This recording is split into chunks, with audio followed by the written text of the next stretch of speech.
il a transformé sa chambre d'habitation en une ferme d'élevage de poissons et produit déjà des aliments de poissons, des asticots, et veut lier à cela la production des éleveurs. En moins d'une année, nous sommes allés à la rencontre d'un ancien membre de notre formation. Il s'agit d'un jeune Africain inspirant que beaucoup parmi vous doivent s'inspirer et encourager. Il s'agit de Monsieur Pablo. Dans cette vidéo, donc, nous avons organisé une séance de travail avec lui pour lui apporter des conseils supplémentaires à la formation, parce que vous savez, la formation ne suffit pas. Après la formation, il faut l'accompagnement, le terrain à ses réalités. Donc nous allons dans cette vidéo lui donner des conseils sous vos yeux qui pourront également vous aider si vous voulez vous lancer et réussir dans la pisciculture, comme ce monsieur qui en moins d'une année produit des aliments, produit des asticots et veut produire des éleveurs. Donc il veut lier tous les maillons de la chaîne de production de pisciculture pour être réellement rentable. Donc, il sera dans un cercle fermé où il est à la fois son producteur d'éleveurs, son producteur d'aliments. Cela est réellement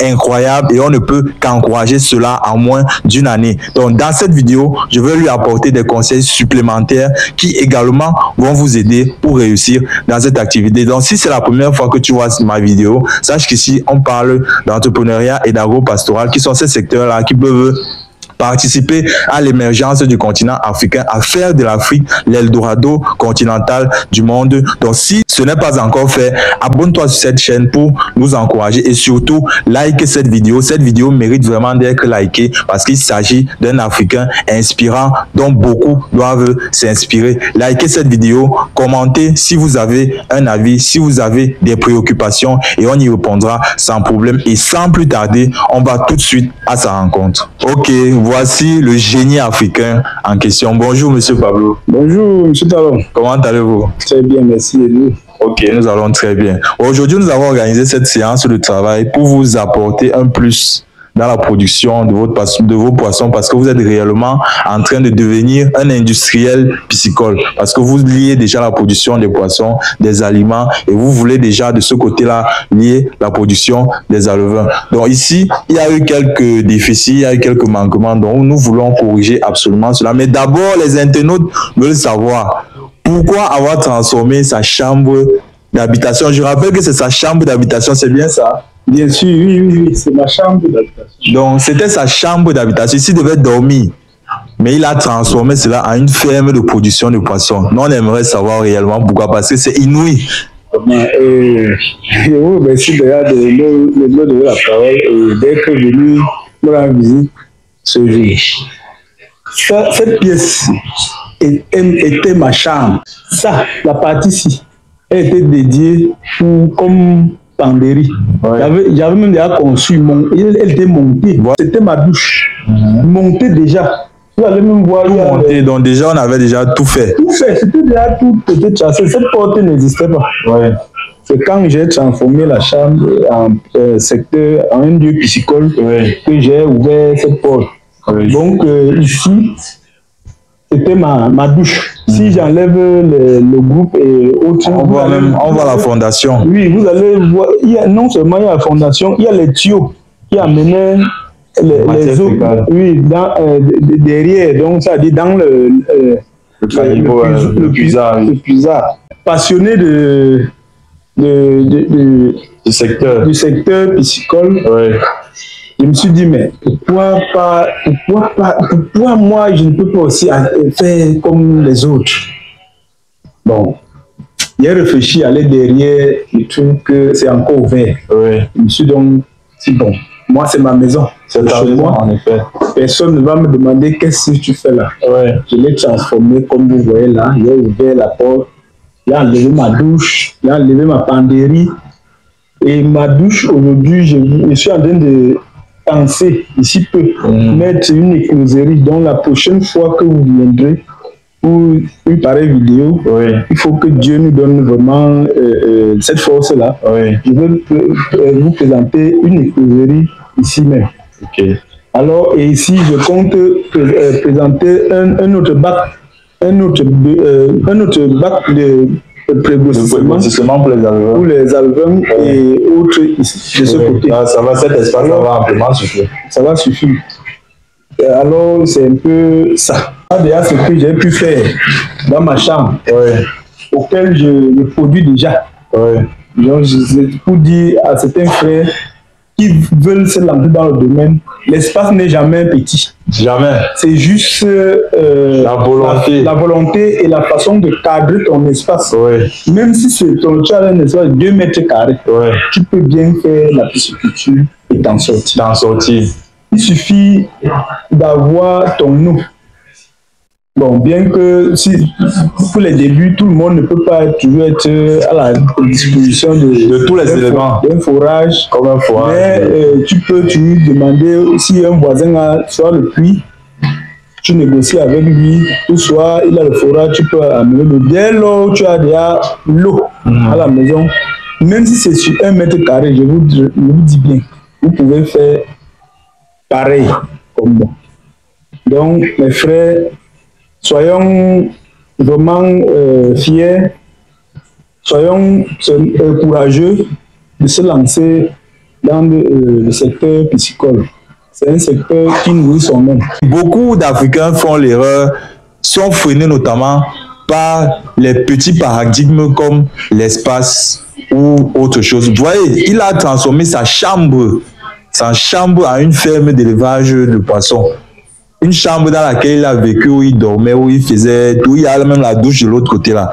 Donc c'est pour vous dire que, comme il disait tantôt là, peu importe l'espace que vous avez, c'est 1 mètre carré, vous pouvez le faire. Peu importe, si vous n'avez pas l'eau, vous pouvez aller voir un voisin qui en a. Et là, vous allez réellement vous lancer et rentabiliser cette activité. Vous voyez, à moins d'1 an, il a rentabilisé son activité. Il produit les aliments, les asticots, et bientôt il va produire les alevins pour ainsi combler, pour fermer totalement ce circuit-là dans lequel il sera maître de lui-même. Vous voyez, comme je disais tantôt, vous voyez, un poisson de presque 1 kilo. Je vois. Presque 1 kilo. À moins de... Je crois que c'est 4 mois. Moi, 4 mois, oui. Bon, on avait tout vu ça quand même. Oui, vous avez tout vu ça. Je voulais tantôt même essayer d'esquiver. En passant, c'est mon formateur. C'est celui qui m'a au moins montré comment est-ce qu'il faut lui donner l'aliment, nourrir le poisson, du moins nourrir le poisson, ou bien calibrer un poisson, ou bien... je peux dire, c'est mon formateur en général. Donc, vous pouvez déjà comprendre. Je voulais quand même lui dire merci, grandement merci aussi, vraiment parce que c'est pas plus facile. C'est pas donné que quelqu'un se met à la disposition des jeunes Africains comme nous et nous montrer, nous connaître la tête. Vous deviez faire comme ça, comme ça, comme ça, pour être aussi comme ça demain. C'est vraiment encourageant et vraiment, Chicha, merci encore. Ok, merci à vous. Il y en a comme ça là.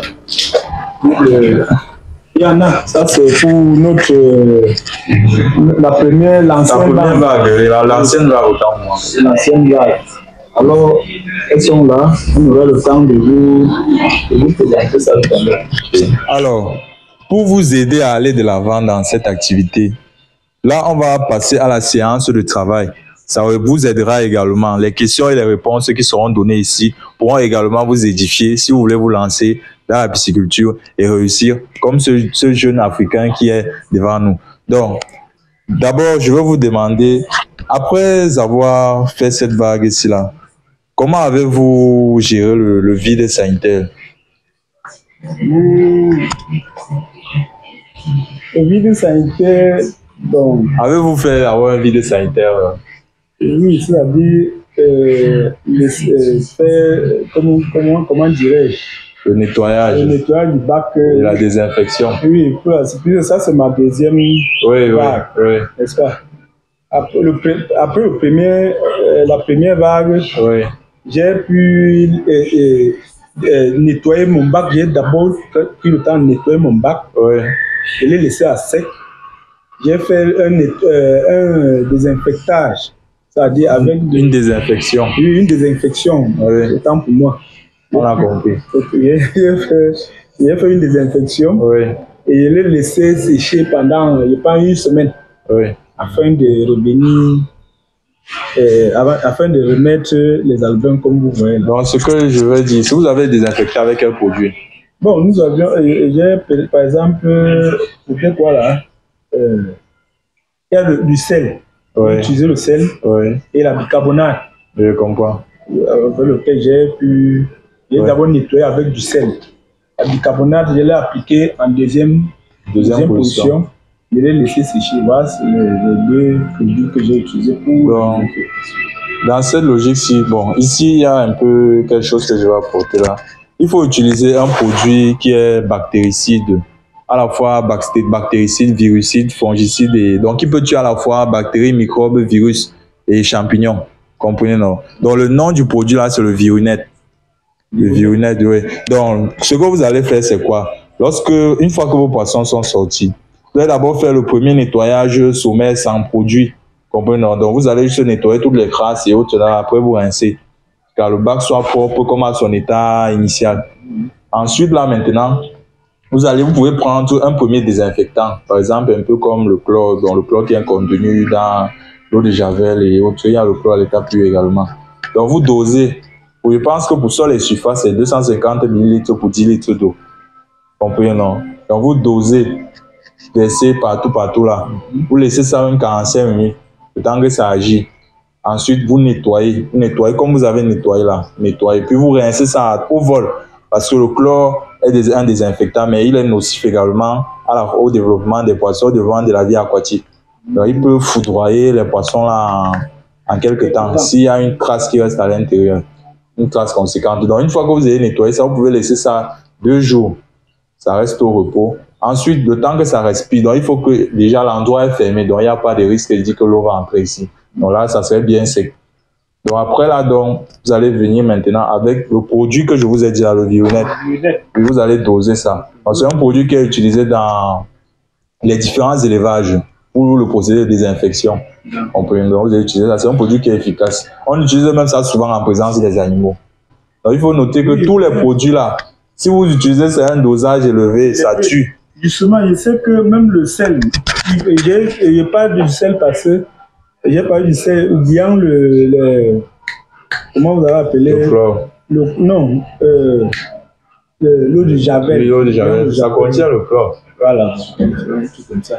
J'ai oublié, j'ai javelisé et j'ai nettoyé avec l'eau salée. Ouais. Parce que c'est généralement que le sel, ça, comme vous l'avez tantôt, lors de la formation. Lors de la formation, vous avez parlé du sel. Voilà pourquoi il y a encore même un demi-sac qui est posé quelque part là. Ouais. Donc, j'avais ça, j'ai passé le temps à désinfecter lors du vide sanitaire. À la fin, maintenant, j'ai fini avec le javel. Non, avec, comment dirais-je, le bicarbonate. La bicarbonate. La bicarbonate n'est même pas un désinfectant en tant que tel. La bicarbonate, c'est une base forte. Bicarbonate de soude, non. C'est une base forte. Donc, son problème, c'est juste si le milieu est acide, ça va juste faire revenir, selon la posologie, ça va faire revenir le milieu à la neutralité. Vous comprenez, non? Le bicarbonate, c'est une base forte. C'est seulement son rôle là-bas. Dans les cas où il y a des morts dues à une eau acide, on utilise le bicarbonate pour faire revenir l'eau à la neutralité.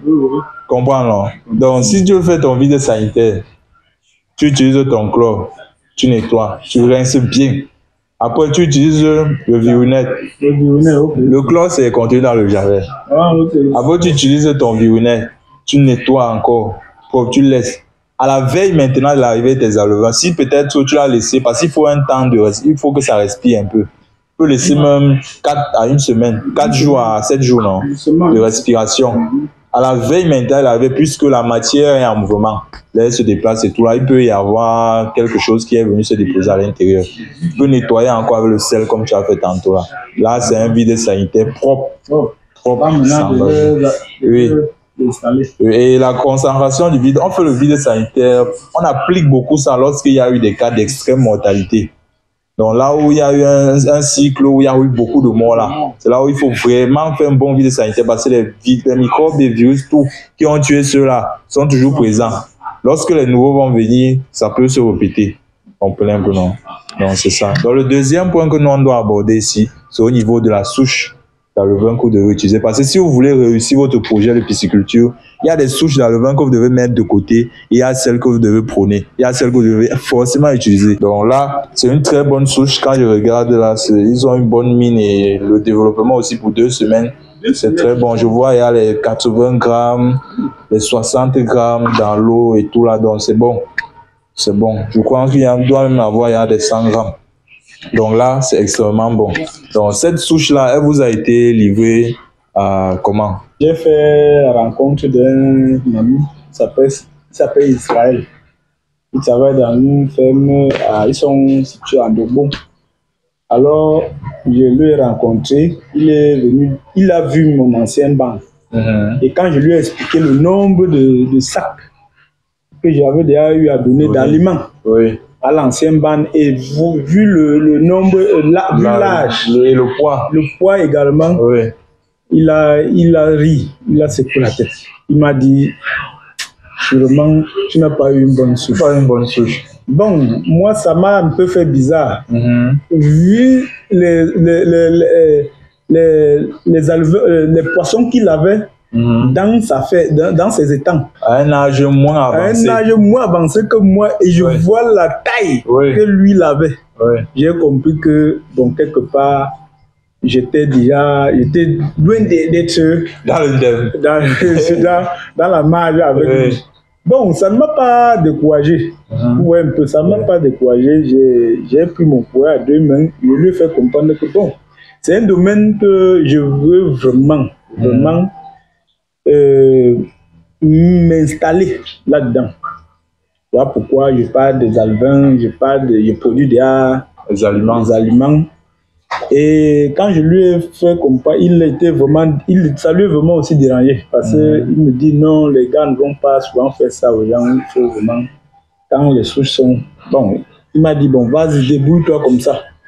J'ai continué jusqu'à 4 mois. J'ai passé la commande. Ça n'a pas, il m'a donc demandé de faire mon guide sanitaire et que dès que c'est prêt, il me livre. Donc, si vous voulez vous lancer dans cette activité, vraiment faites très attention à la souche que vous allez acheter. Parce qu'il y a des souches qui grandissent plus vite et qui sont très résistantes aux maladies par rapport à d'autres, qui sont comme les papiers, que dès lors qu'un petit virus va passer à côté, là, c'est la cadence, c'est la razzia. Donc faites très attention à la souche. Et également, la passion est de miser dans cette activité. Tout ce que l'on fait là, c'est pas forcément que nous sommes millionnaires ou on a beaucoup d'argent. C'est la passion. Il faut être réellement passionné par ce que vous faites. Si c'est l'argent que vous cherchez au départ, lorsque vous vous lancez dans cette activité, vous n'allez pas durer. Parce que dès lors que vous allez un peu perdre quelque chose, vous dites que non, c'est pas rentable et tout, vous allez prendre la poudre d'escampette, vous allez fuir. Alors que dans cette activité, ce sont les passionnés qui réussissent à traverser les moments difficiles et à réellement obtenir les bénéfices qu'il y a dans cette activité. Donc, ensuite, après avoir donc acheté ces alevins, parce qu'au niveau de l'alevin, des types d'alevins et de la souche, je vois, c'est bon. Là-bas, il n'y a rien à dire. Quand vous dites 2 semaines, j'observe. Voilà la date. Donc, regardez donc 2 semaines, 5 jours. Regardez donc la taille. Il y a des alevins un peu beaux, on les appelle un peu alevins à cette taille-là. Voilà, il y a les 100 grammes, 50, 60. Vous pouvez déjà imaginer que ce que je suis en train de dire, c'est réellement ça. Important. Donc, il faudrait que signaler à nos frères qui tiennent encore le pas à intégrer le milieu piscicole. De vraiment pas avoir peur. Ce n'est que d'être vraiment passionné et courageux. D'abord la passion. Il faut d'abord être passionné de l'élevage en général, parce que la pisciculture, l'élevage porcine, la volaille, tout ça, si vous n'êtes pas courageux, vous n'avez pas la passion, vous n'allez pas vous en sortir. C'est la passion. Pour moi, ce n'est pas... Il est bien vrai, on ne peut pas investir pour ne pas gagner, avoir le gain. Mais c'est d'abord la passion. C'est d'abord ça qui est le plus important pour moi. Alors, je voudrais dire ici, appeler et rappeler encore nos frères et sœurs camerounais qui veulent se lancer dans le domaine, de ne plus traîner le pas. Parce que le domaine piscicole est vraiment un domaine où n'importe quel jeune Camerounais devrait se lancer, devrait avoir le courage de persister. Ce n'est pas du tout facile. Je ne peux pas vous mentir que j'ai pas perdu, je n'ai pas si cela, c'est ça, c'est faux. J'ai eu à perdre beaucoup de poissons, beaucoup auxquels, s'il fallait que je dois me décourager, aujourd'hui je ne serais plus là avec vous en train de vous présenter les poissons, parce que là maintenant je ne les appelle plus les alevins, puisque ce sont déjà des poissons. Alors, je voudrais dire que c'est le cœur, c'est d'avoir le courage d'être fixé dans le domaine, d'être passionné dans le domaine et de ne pas trop se fier que non, comme je fais là, c'est pour de l'argent. Il faut d'abord faire parce qu'on veut aussi satisfaire le besoin des Camerounais d'abord. Oui, des Africains. Des Africains en général, c'est autant pour moi. Excusez-moi pour le thème. Donc, je voudrais vraiment nous appeler, nous, les Camerounais, les Africains en général, de vraiment se lancer dans l'agriculture et l'élevage. C'est des secteurs qui nous tiennent à cœur pour le moment. C'est important de le faire. Conseil d'un Africain à un autre. Bon, après donc, la souche des alevins, je vois, ce bac-ci, il a combien de mètres? Il est à... Il a à peu près 3 mètres. 3 mètres. 3 mètres 50. 3 mètres sur combien? 3 mètres sur 1 mètre 50. 1 mètre sur 1 mètre 50. Quand moi, c'est à peu près 6 mètres cubes. C'est lui. C'est 1 mètre de profondeur, n'est-ce pas? Justement. Donc, on peut dire 6 mètres cubes. Donc, à l'intérieur, vous avez mis combien d'alevins ici? Pour le moment, je suis à 1000 alevins. Oui, donc là. Mais là, c'est juste le bac principal. Après, au moment de l'accélération, parce qu'il y a, vous voyez, les tailles sont disproportionnées. Lorsqu'il y a ceux qui vont plus se démarquer, donc ces bacs-ci sont faits pour ça. Pour le calibrage. Oui. Comme je disais tantôt, il y a un autre quatrième bac que je dois ces jours-ci même. Oui. Parce que quand je dois calibrer, généralement on calibre au moins 2 fois. Oui. Premier calibrage, deuxième calibrage, ne doit pas venir trouver encore le premier calibrage ici. Je suis obligé d'installer notre bac là à côté ces jours-ci. Et vraiment, c'est important d'expliquer comme ça aux jeunes Africains qui sont dans le domaine. Oui.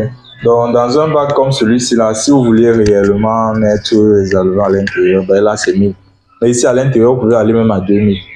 Justement. Donc, pour la silure, pour le poisson-chat, si c'était les tilapias ici, là, il faudrait y mettre un aérateur et y mettre 100 alevins au mètre cube. Donc ici, vous pouvez autour mettre 600. Si vous produisez les tilapias ici dedans. Donc c'est là. Donc je voulais leur apporter un petit... mon ami, mon collègue qui m'a livré les alevins, également voulait m'a réservé 2000. Donc, je lui ai fait comprendre que bon, moi, puisque je ne suis pas en train de courir dans le domaine, je suis en train de vouloir intégrer le domaine et aller progressivement. Tu me donnes 1000, après 1 mois, je reprends encore les 1000. Sachant que les premiers 1000 sont déjà 1 mois. C'est-à-dire, pour faire... donc, on appelle ça une production échelonnée. Échelonnée dans le domaine. Donc, pendant que je serai en train de calibrer, je serai en train de prendre encore 1000 autres alevins. Donc là, ça serait pour une production d'1 tonne de poisson pratiquement. Justement, et je voudrais quand même arriver au niveau où j'aimerais que ce soit, ça dit ne pas manquer le poisson. Ne pas manquer le poisson, que je peux être en train de produire chaque semaine ou chaque 2 semaines, je peux être en train de vendre. Là, le business s'autofinance. Et là, l'argent des poissons que vous allez commercialiser, une partie va servir à la nutrition des autres.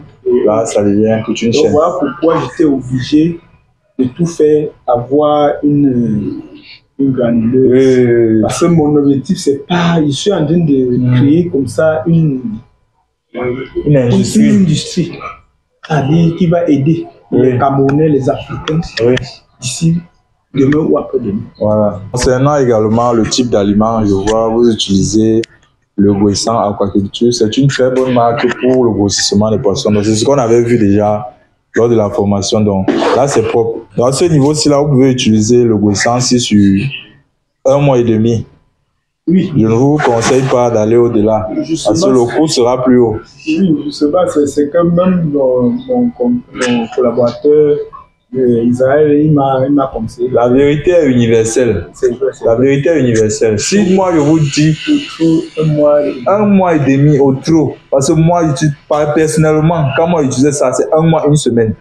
Je quitte sur ça. Là, maintenant, puisque vous avez déjà l'avantage d'avoir l'aliment local que vous produisez vous-même.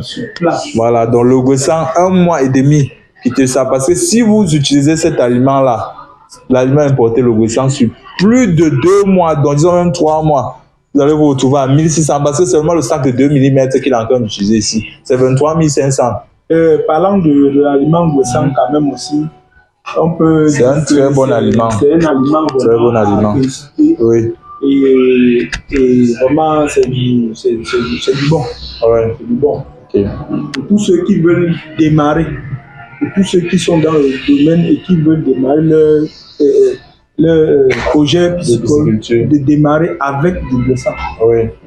Il faut le dire parce que il faut qu'on passe le message. Nous qui avions essayé testé, et que cela nous testé et approuvé. Cela nous a donné du résultat. Oui. Il faut que nous passons le message à ceux qui sont à côté ou bien derrière qui n'ont pas encore, qui sont pas encore arrivés à ce stade. À ce stade-là. Donc moi personnellement, j'ai eu à tester beaucoup d'aliments, mais parmi les aliments que j'ai eu à tester, le Goissan Aquaculture, c'est une très bonne marque. Aquaexcel Cargill, une très très bonne marque hybride qui passe à la fois pour les poissons-chats et pour les tilapias. Donc si vous voulez aussi produire les tilapias et que vous n'avez pas le temps de discerner l'aliment pour tilapia, il faut savoir que le Goissan, ça c'est l'aliment type cellule. Donc il y a 4 fiches gros ça. Ah, ok. Oui, il y a aliment type tilapia, type carpe, à part. Pour la même marque. Mais le Goissan, mais Aquaexcel, lui, il a une seule marque, un seul packaging, mais qui peut être donné à 2 souches, à 2 espèces différentes que sont les tilapias et les poissons-chats. Donc là, ce sont les marques que vous pouvez utiliser. Il y a également le Blue Crown qui également se bat bien quand même. Il y a Screeching et tous les autres. Donc il y en a plusieurs, mais il faut discerner les bons, les mauvais. Il y a les aliments que lorsque vous allez les utiliser vraiment, ça ne va pas vous valoir la peine. Donc pour facilement mettre vos poissons dans de bonnes conditions, sanitairement parlant, donc pour veiller à leur santé, booster leur croissance et gérer les cas de maladie. Vous pouvez utiliser ces produits. Fish Boost, pour Fish Biotique, notamment pour l'antibiotique. Donc il agit comme antibiotique, il traite plus de 5 maladies à la fois. Et Fish Boost Extra pour booster la croissance. Donc c'est une vitamine ici. En cas de ralentissement de croissance, perte d'appétit et autres, vous pouvez donner ça. Donc ça, ce sont les produits que l'on utilise usuellement parlant. Il y a d'autres produits que vous pouvez utiliser pour traiter les poissons de manière naturelle, comme le sel. Je pense qu'on utilise également le sel. Monsieur Pablo utilise le sel ici. Oui. Également, il a même l'huile rouge ici. Donc lorsque vous utilisez ça là, vous mélangez une petite quantité, une petite portion d'huile rouge. Là-dessus, vous mélangez dessus pour que ça glutine bien et voilà, vous versez ou distribuez aux animaux. Et l'huile rouge constitue encore un apport en acide aminé supplémentaire. Donc ça donne encore un peu plus de vitamines aux poissons. Donc, oui, l'huile rouge. Non, il ne faut pas mettre beaucoup. Hein. Faut pas mettre beaucoup. Bon, je mets quand il dit moins, c'est-à-dire par exemple, ça colle juste là. Oui, voilà, là ça va. Non, je sais qu'il ne faut pas mettre beaucoup. Oui. Déjà, ça ne doit pas couler quand même. Oui. Voilà, c'est bon. Donc ici, nous sommes dans l'antre du producteur d'aliments. On vous a dit, il produit les aliments pour poissons, les aliments locaux pour poissons via une formule qu'on lui a notamment donnée. Voici la granuleuse pour aliments qu'il a achetée, qu'il a commandée notamment. Cette granuleuse a quelle capacité? Et quoi, c'est 100 kilos. 100 kg par heure. Par heure. Oui. Donc avec cette machine, il peut produire 100 kg d'aliments par heure. Lorsqu'il aura réellement une très grande structure de production, ou bien lorsqu'il voudra commercialiser cet aliment-là, vendre 100 kg, il peut produire 100 kg de cet aliment-là par heure. Donc voilà la machine qui fait tout ce travail-là. On va la mettre en marche, vous allez voir le procédé, vous allez un peu voir comment ça marche. Donc là, on commence d'abord.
Donc à ce niveau-ci, là, une fois que c'est déjà produit comme ça, il faut seulement sécher. On sèche et puis, paf, c'est utilisable. Et les aliments qui sont produits avec cette machine coulent. Ça ne flotte pas. Lorsque vous les lancez dans l'eau, ça va seulement à l'eau au fond. Les aliments coulants. Oui, c'est les aliments qui coulent. Et c'est toujours bon. Bon pour un dépôt. On est déjà autonome. Oui. On ne dépend plus des étrangers. Parce que j'ai eu à acheter. J'ai eu à acheter plusieurs fois l'aliment local. C'est-à-dire, j'étais obligé. Ouais, je me suis dit, bon, mais pourquoi si vraiment il faut qu'il doit produire, comme M. Ante dit là tantôt, chaque fois il va falloir toujours aller sur le marché, être en train d'acheter le sac de 50 kg à 35 000. Ouais. Donc, à raison de 700 francs le kilo. Bon, je me suis dit non. Moi, déjà à ce niveau, il faut que je me bats à avoir que ma propre machine. Et Dieu merci, je l'ai eu. Voilà le résultat aujourd'hui. Et je peux déjà maintenant me réjouir de nourrir mes poissons à base de mes propres aliments. Comme vous voyez. Là maintenant, il faut juste passer à la phase de séchage. Et bientôt, je suis aussi en train de vouloir passer la commande pour un four. Oui, industriel, là, pour sécher ça, il ne peut plus dépendre de la nature. De la nature, oui. Et dès qu'il finit comme ça, il passe directement au séchage industriel. Et puis, comme vous voyez tantôt, je veux juste dire merci beaucoup à M. Jean Talon pour cette visite dans ma ferme aujourd'hui. Et disant comme ça à tous les Camerounais, tous les Africains qui veulent s'aventurer dans le domaine, vraiment que vous soyez les bienvenus dans le domaine piscicole. Et que vous devez tout simplement être bien encouragé, être passionné, être en même temps, avoir le cœur un peu dur, parce que c'est pas facile. Bien que ne voyez pas que je sois arrivé à ce stade-ci, mais c'est pas facile. Mais on fait tout pour être là. Alors, soyez les bienvenus dans le domaine.